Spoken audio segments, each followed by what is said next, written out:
look into the future. What is it you want? What is it you'd like to create for you?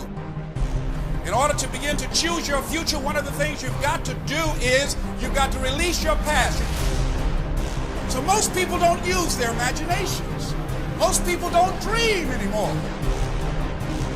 Most people live out of their memory as opposed to their imagination.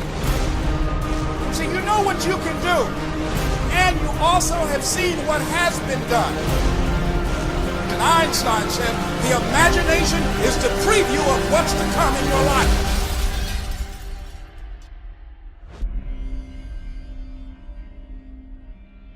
Hi, Dr. Oz. Good morning, my friends. Big article came out in the journal Obesity. If you can imagine someone calls a journal that, looking at some ideas that are pretty powerful and helping you melt away belly fat. And one of them, as you mentioned, I'm going to discuss in today's show. It's called forskolin.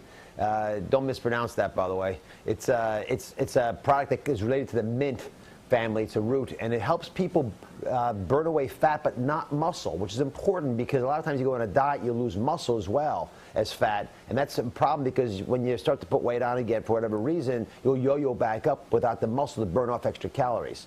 And this product also seems to help people build up a little more testosterone in their body and build up bone strength. So I'm excited about it. And again, it's been used for medicinal reasons before. It's a root that could be valuable for a lot of viewers. Okay, and this works with or without exercise? This just can help you burn belly fat?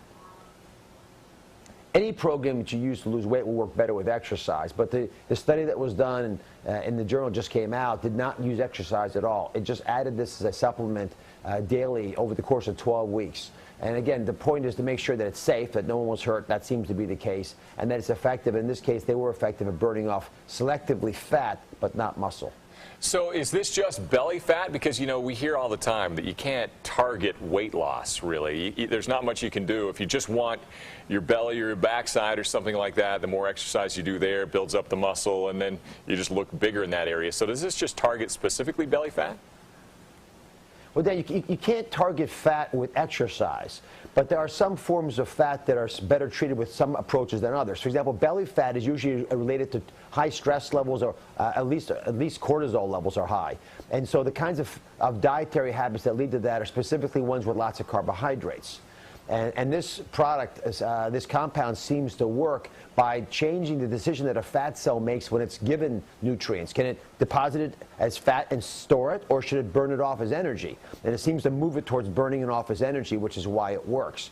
Fat in other parts of the body, for example, fat in the bottom side, if you're pear-shaped, is better dealt with by eating foods that are low in fat. So it's true you cannot target fat specifically with exercise, but you can with the foods you eat. Okay, and is that where the antioxidants come into play? Is that... Yeah, the antioxidants are hugely important in people who are apple-shaped, because that belly fat is often related to inflammation in the body. And the inflammation, that burning fire in your gut, actually leads to fat being deposited there. Historically, there was a big value to us storing fat in our belly, because if we're living in times of famine, when there wasn't enough food, you wanted to selectively eat everything you could find and then store it in your belly where you could rapidly use it again.